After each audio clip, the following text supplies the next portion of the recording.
So I was reading you wrote an open letter to race directors from the back of the pack, which brought me to tears. By the way, I could really feel your heart as well as your frustration in that letter. You had said, for me, running not only changed my life, it saved it. So can you tell us about your story and your journey and how running has impacted your life? Yeah, I'm going to take you almost back 10 years. I started running in 2012. It wasn't one of those stories where it's like, I discovered running. Mine was basically based off of spite. So I ran into my doctor at the time, or it goes a little bit like this. I was working at Men's Warehouse selling suits on my feet all day, over 300 plus pounds, almost close to 400 pounds. Um, and I walked into the place where I worked at the time and felt a sharp pain in my hip. That led me to go see a doctor, which led me to go see another doctor, which led me to go see this other doctor. And he was like, Mr. Evans, I know why you're in pain. And I'm thinking, oh, it's gonna be like a previous injury from me playing football or things of that sort. And it was like, he was like, it's because you're fat. And I was like, what? And for those who don't know me, I am 6'3", very towering, 300 plus pound guy. And this guy is like 5'5", 135 pounds soaking wet. And he talking about I'm just fat. It's like, do you not see who I am? And so we had like this big argument in the doctor's office because he's like, you're gonna die. You need to lose weight, all this other stuff. And I'm like, screw you. Like, I'm gonna run a marathon. And he laughs and have like this biggest belly laugh. Like, you run a marathon. Like, if you do that, you're definitely gonna die. So I stormed out to the doctor's office. And as I was driving home, I picked up, I drove past this running shoe store and made a U-turn, went inside there and told them I need running shoes and I need them now. And went home, got on the treadmill and could only run for 15 seconds and failed miserably. And then, I felt bad. I felt horrible. I thought the doctor was right. And then the next day, I got back at it. 15 seconds between 30 seconds, 30 seconds between became a minute, minutes became miles, and then miles became marathons. So, since 2012, I ran over 100 different races, 8 different marathons, and I'm still going strong. Yeah, I mean, it's so cool. I mean, running a marathon in general is such an incredible physical feat. I think one that not only takes physical stamina, but like mental commitment and stamina. I'm also just so sad about the weight stigma that you experience in the doctor's office. Like I know you're not alone in those types of awful, unfortunate experiences where you're supposed to be with a healthcare provider. You Mhm. know, we've talked about that quite a bit on the podcast. So I'm happy that it turned out to be something that was, it sounds like a catalyst or a pivotal moment in your life that really was a trajectory for you as opposed to something that ended up being a negative. Do you relate to it that way as well? Yeah, because the thing is, nobody just not gonna talk to me any type of way. So I'm definitely a type of guy. If we've ever met, I'm very laid back and cool, but there's just a sense of respect that I'm gonna have, that I command, right? And the same thing with this doctor. I don't care that you went to med school, you just not gonna talk to me any type of way. And yes, it became that thing of like, oh, I'm going to show this doctor because he don't know who the fuck I am, and we're gonna go from there. So yeah, it became a catalyst, but that was 10 years ago, right? Now it's more of a outward facing thing to like an internal facing thing. It's the thing that brings me joy and happiness. That's amazing. Yeah, that's so cool. When you first set out to run, what, in your Instagram profile, you say, I help people be active without the pressure of weight loss. When you first set out to run, was there weight loss goals associated, or were you just wanting to run and to prove this doctor wrong? Yes. So to even give it a further background, right? So I have degrees like a thermometer. So I've been a big guy all my life. So I've always tried to find ways to, you know, try to figure out ways to like use those things on me in order to lose weight because I've been bullied, I've been picked on and things of that sort. And like the same was true for the doctor. So, I have a bachelor's in exercise physiology, I have a master's in health promotion, I worked at a weight loss clinic, so on and so forth. So when I first started, like, yeah, it was all of a weight loss journey. Give me that weight loss. I wanted it, right? And it wasn't until I think I got injured after my first marathon. I got into like a very bad car accident, and I gained back all the weight that I've lost, and so on and so forth. But the thing that I was noticing and realizing, like, it wasn't the weight loss that made me happier. It was the running. Like, you know, me losing, 20 pounds did not make me 20 times happier. It was the fact of like being active and experiencing life in spite of like whatever weight I weighed at the time. And then from there I just went head on. Like, this is the line I'm drawing in the sand to say that it's not really about weight loss, it's about being physically active regardless of what weight you're at. Mm. Yeah, no, I love that. I think that's such a powerful shift. And also, like you had said, losing 20 pounds didn't make you 20 times happier.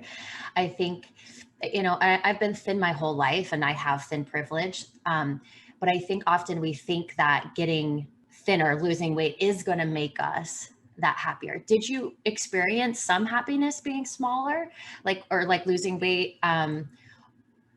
Or was it more of like, oh, this didn't make as big as an impact as I thought it would?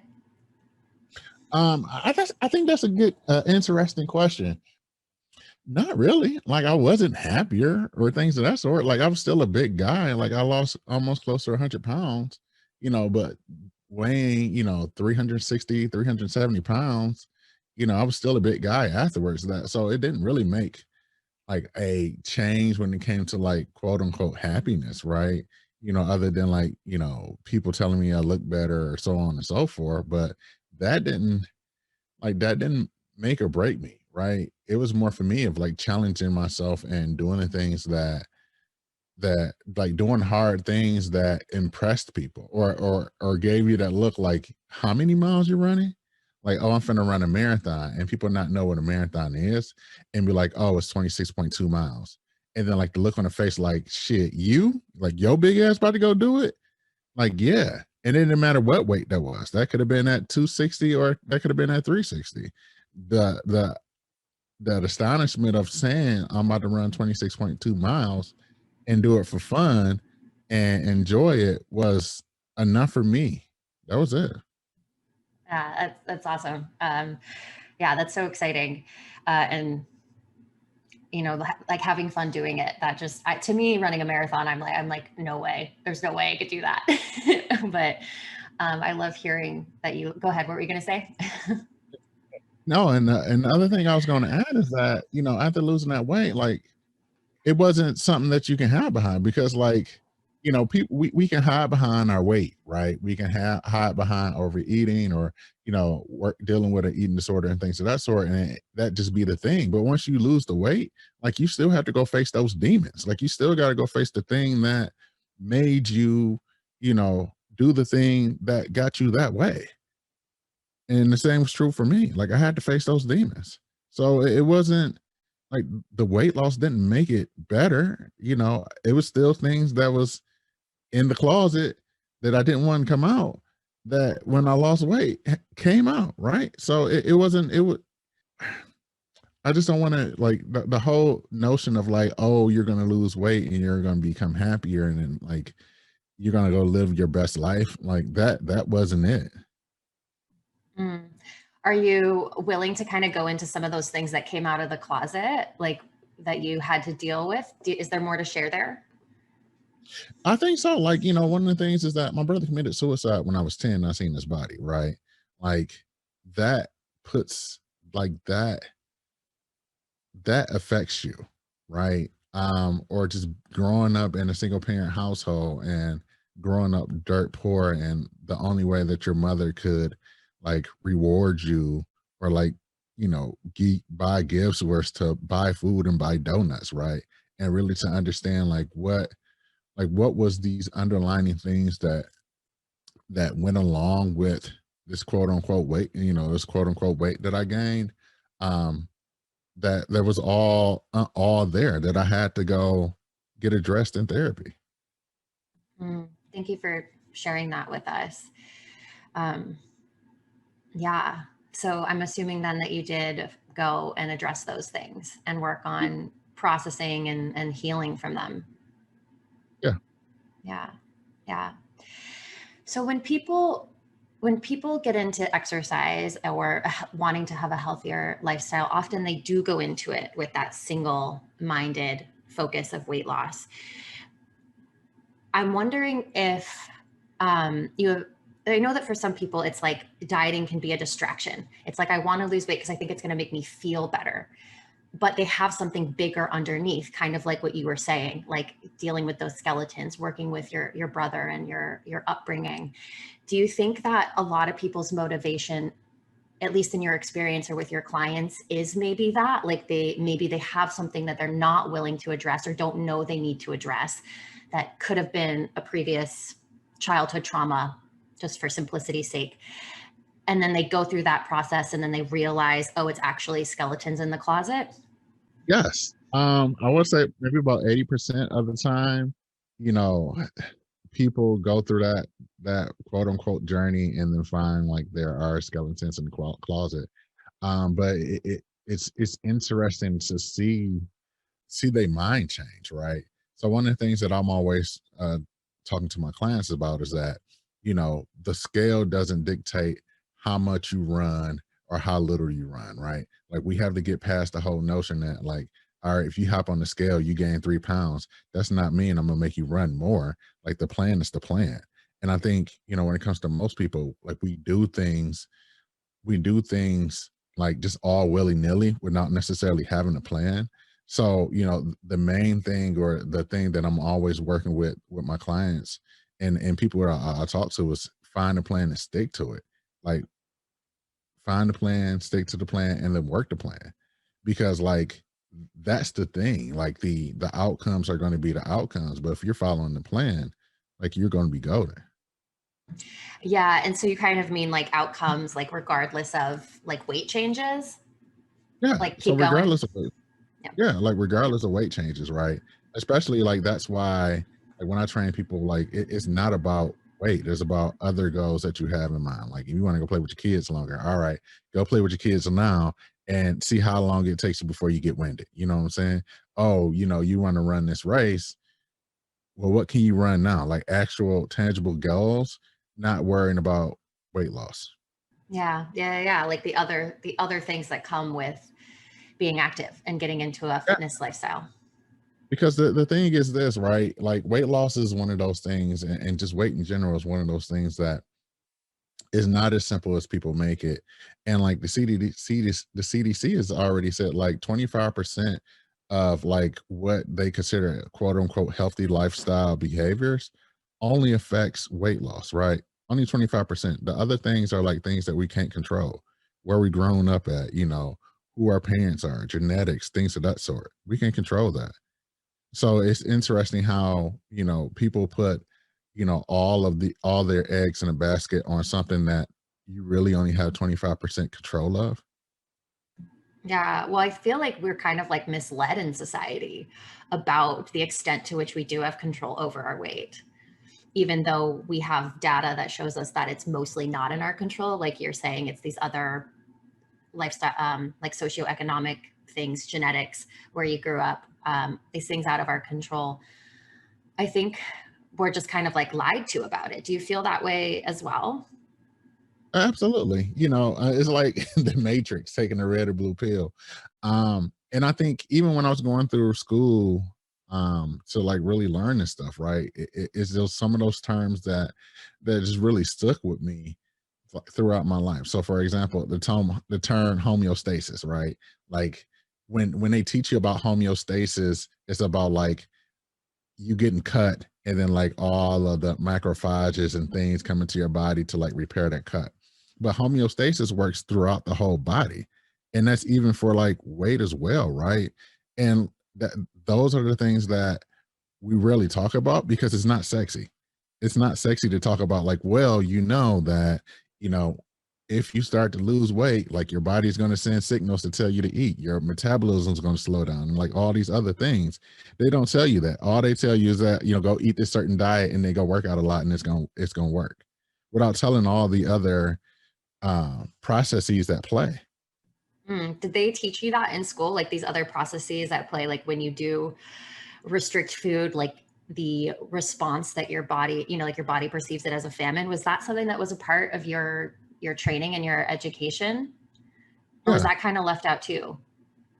Um, a little bit of both. So during my bachelor's degree in exercise science, sort of, it was brought up in a way like, there's this homeostasis thing, but it really took me until like me getting my master's degree, doing, extra research, working at a weight loss clinic and things of that sort, that, those things came up, where it's like, oh, like there's other processes at play when it comes to the psychological body, or the physiological responses to your body.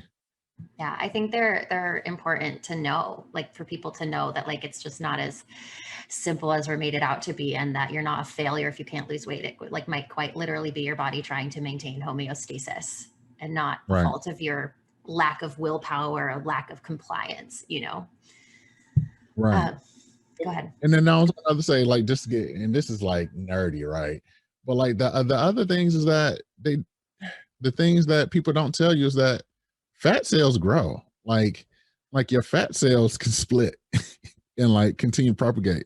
But when you lose that weight, your fat cells just shrink. They just don't disappear.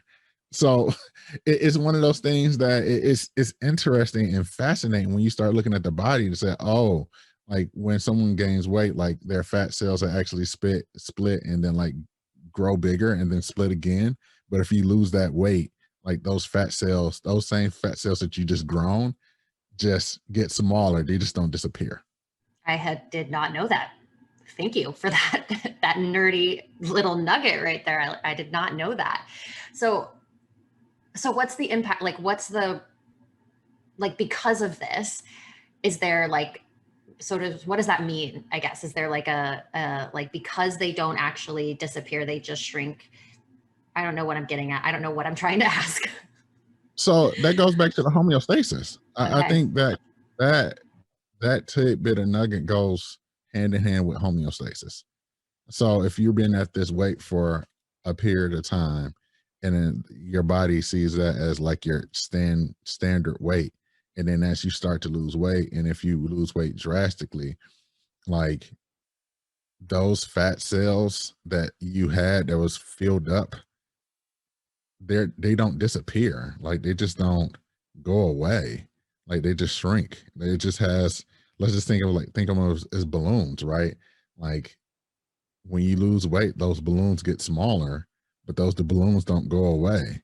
And then that's what the whole process of like homeostasis comes into play, because now, like since they're shrunken and they're used to being at this size, like those are the other physiological responses that comes along with like metabolism slowing down, the urges for hunger and things of that sort that comes along with that. Yeah.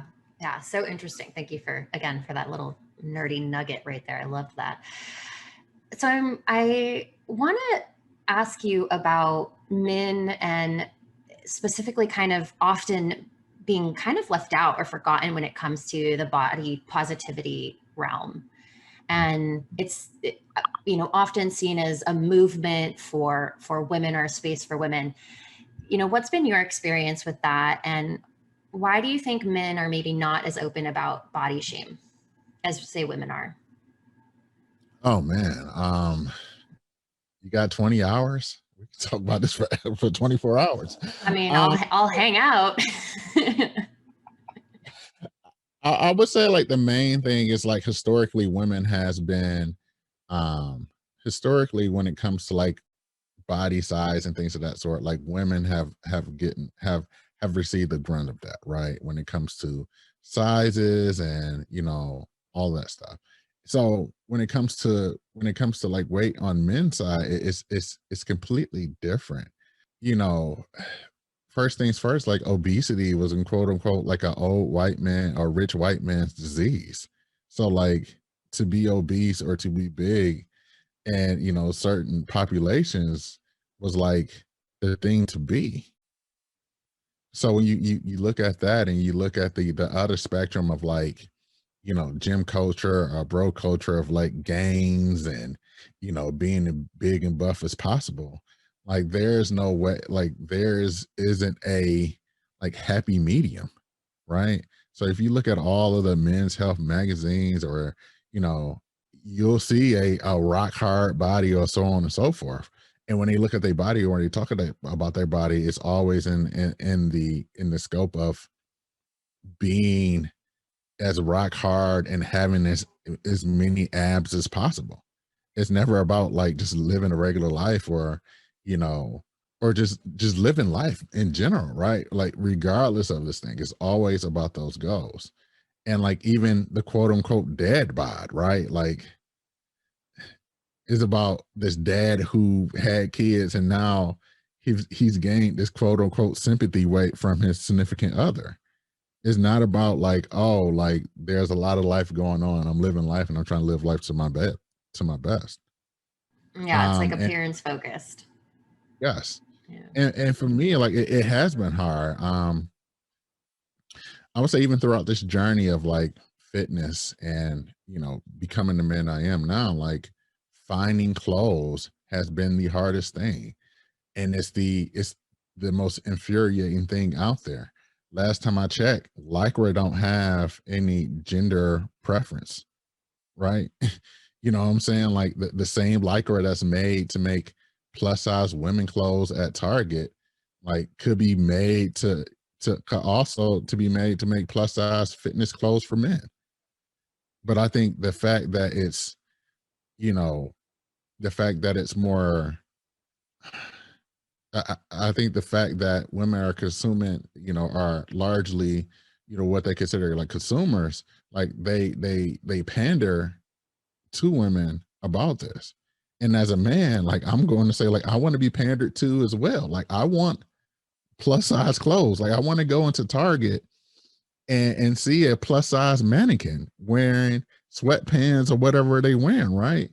And it just frustrates that as a man when I go to Target, and I'm just using Target as a general because that's but you can go to any place, right? And then go see to walk through a store and then see how they have like a plus size women area in the store, see the mannequins and like, oh yeah, like this is amazing. Like I'm about to go get my toilet paper and my laundry detergent. I'm gonna stop by the plus size men's section and go pick up something.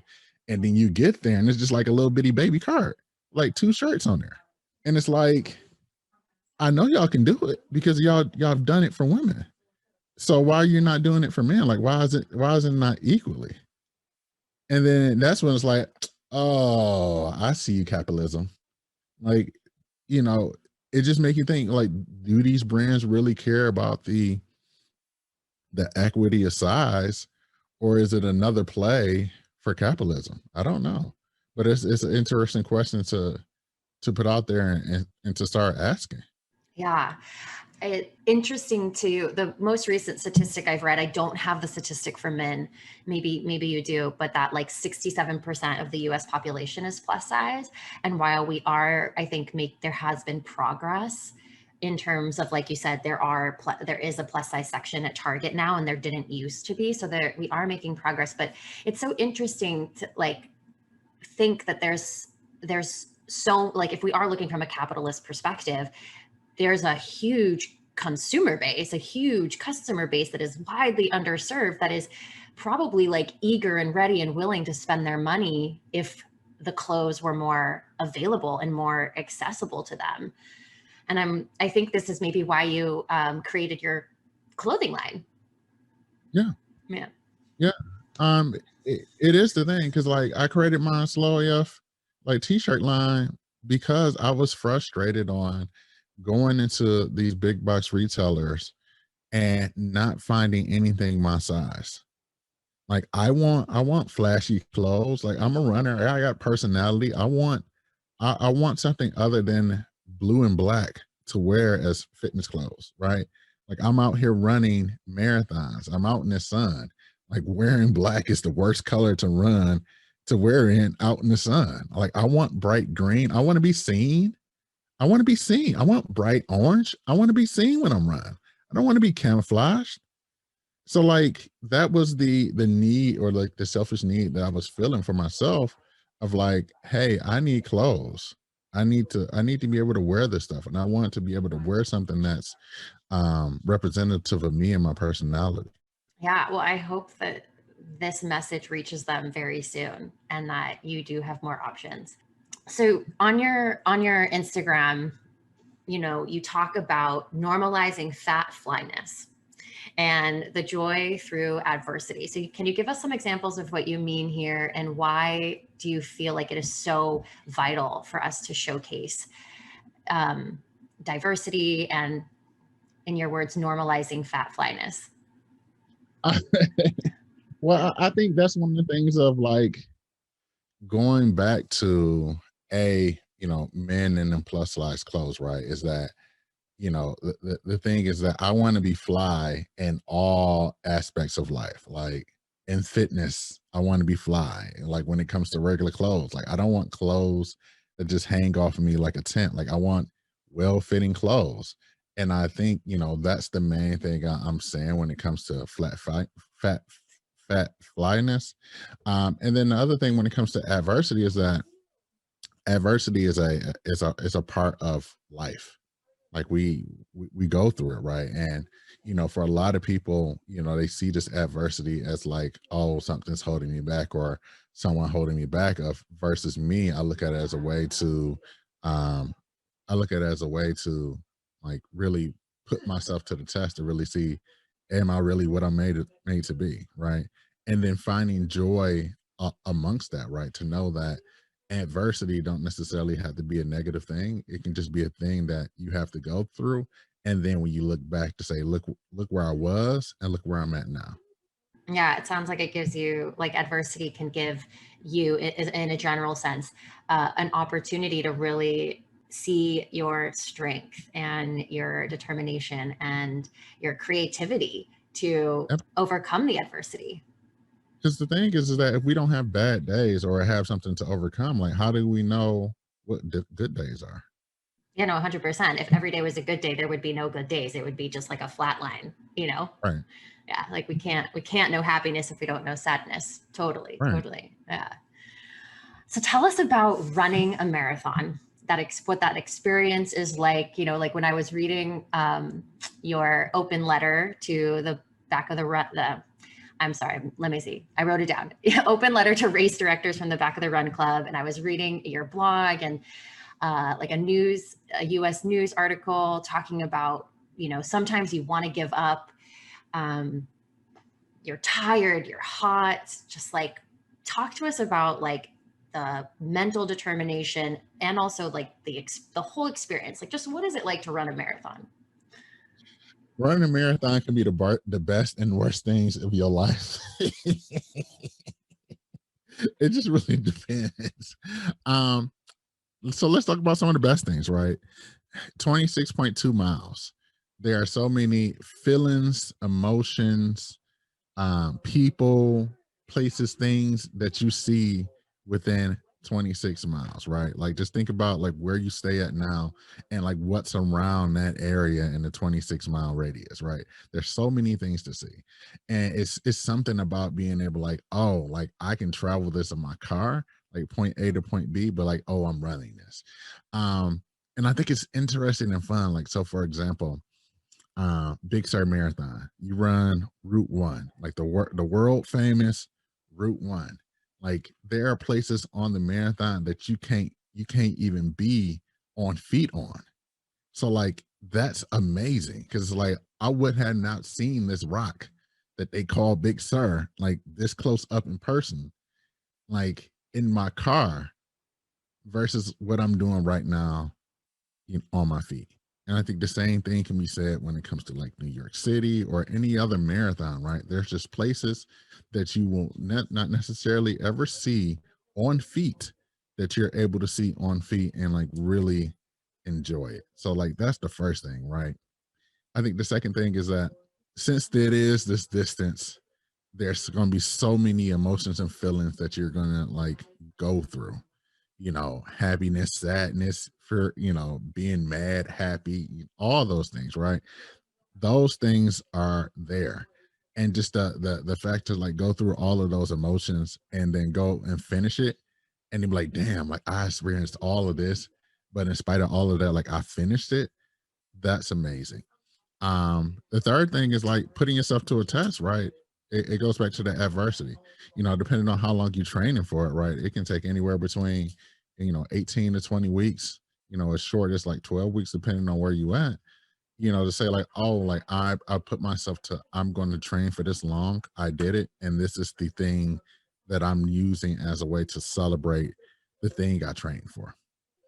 And then when it comes to like some of the negatives, like those are some of the things that goes into um the open letter to race directors, right? So like since you know some of those things are like some of the things I mentioned, right? Taking down signs too soon, not having enough water, going through things that or not feeling like you're supported throughout the race and making it where it's an obstacle course, you get lost and all these other things, right? And I think for some people, like it's definitely a way to like get angry about because I'm pissed about it as well. I spent my money, and some of these races are not cheap. Like some of these races are $200, $300. I done paid $200, $300. I want to be treated just like everybody else.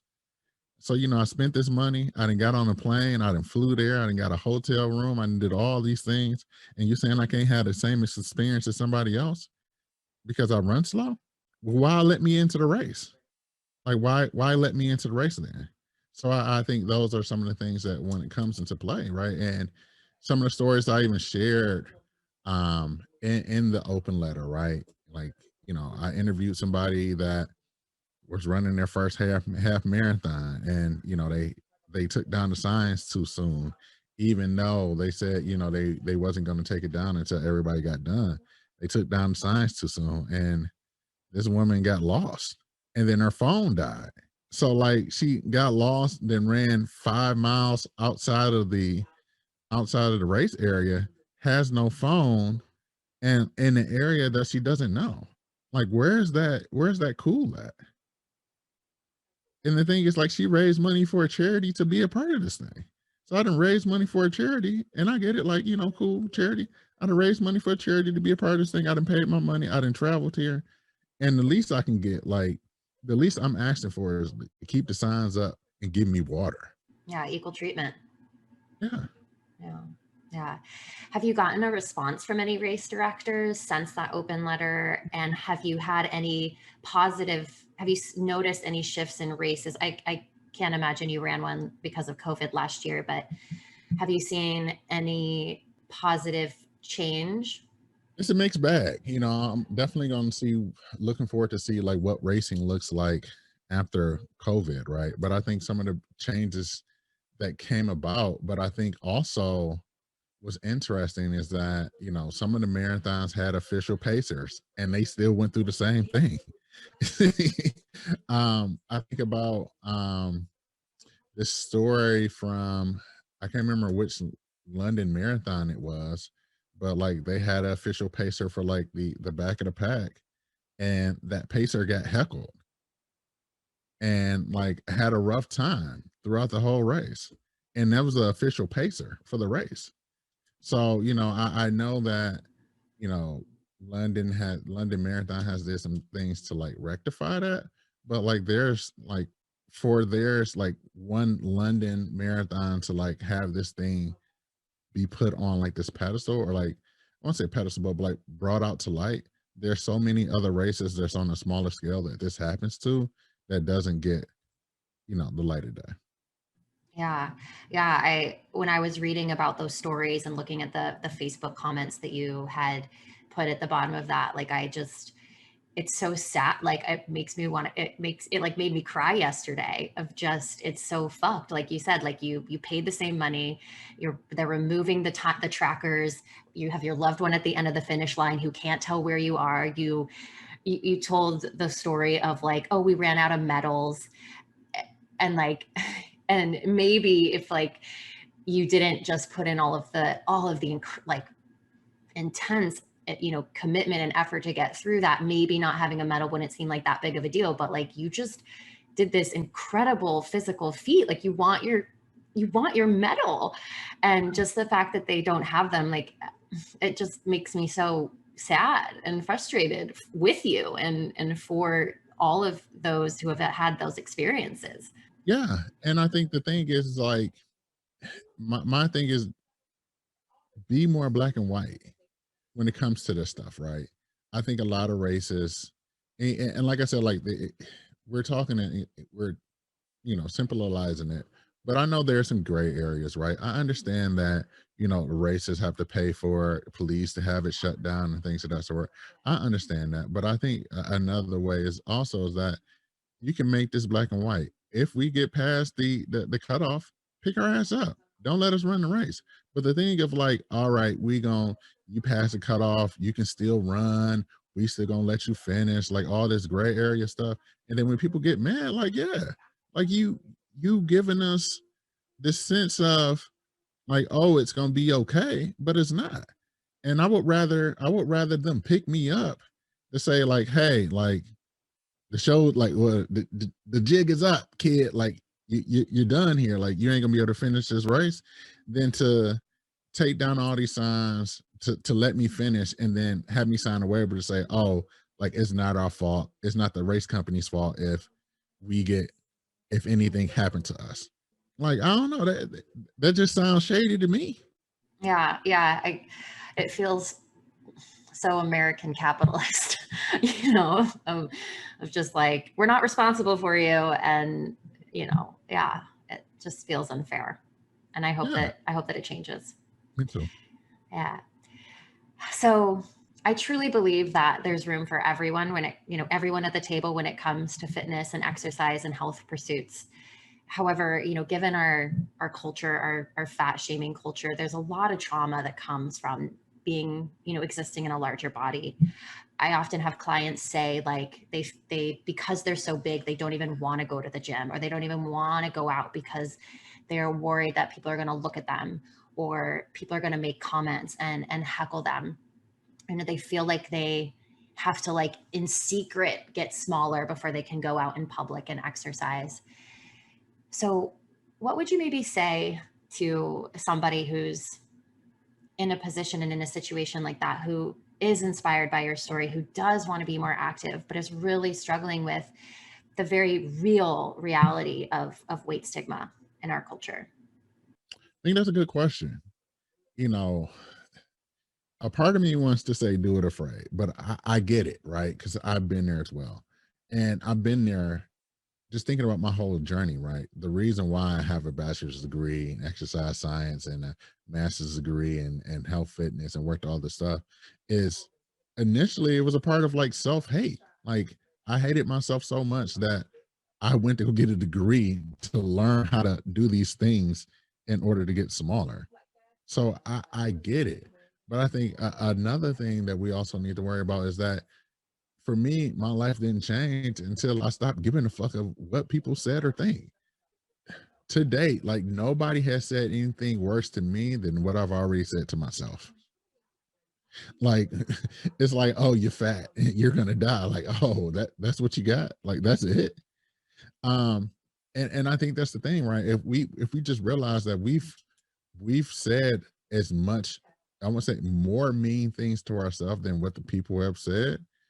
And if we can start becoming nicer to ourselves and give ourselves grace and to understand that sometimes that bullshit is gonna come, but that doesn't make you less than a person, like we'll be good to be able to go out there and do it.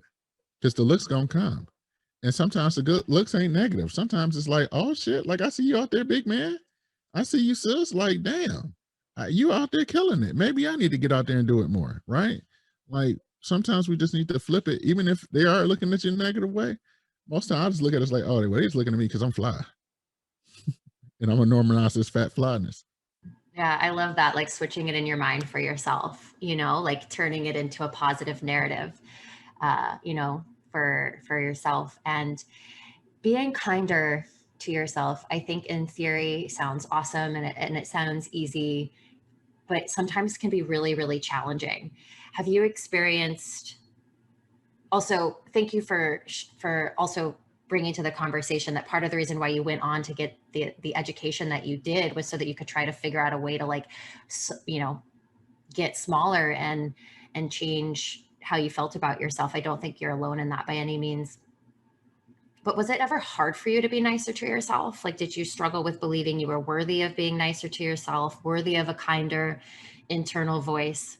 And if so, how did you transform and move past that? Yes. And how did I do it? One word: therapy. Therapy. Therapy. Um, Therapy does wonders. I can't even, like, if more people went to therapy and we normalized therapy, I think we'll be in a better place. But I think, like, that's part of the work. Like, a part of the work is, seeking the professional help that you need to be seeked. And I even think the hard part of being a run coach, or just being a coach in general, is that not only are we coaching people for that particular thing, like, we're coaching for, like, their traumas and things of that sort.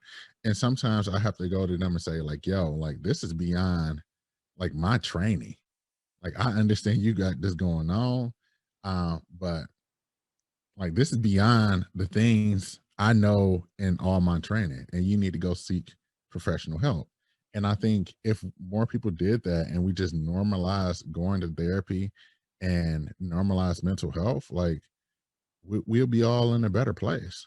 But there wasn't no secret pill. It was therapy, a lot of crying, a lot of journaling, a lot of hard work, a lot of, I don't want to go to this therapy no more, but I know it's going to be good. A lot of avoiding feelings. And then when the feelings came up, I just cried more. It's a lot of that, right?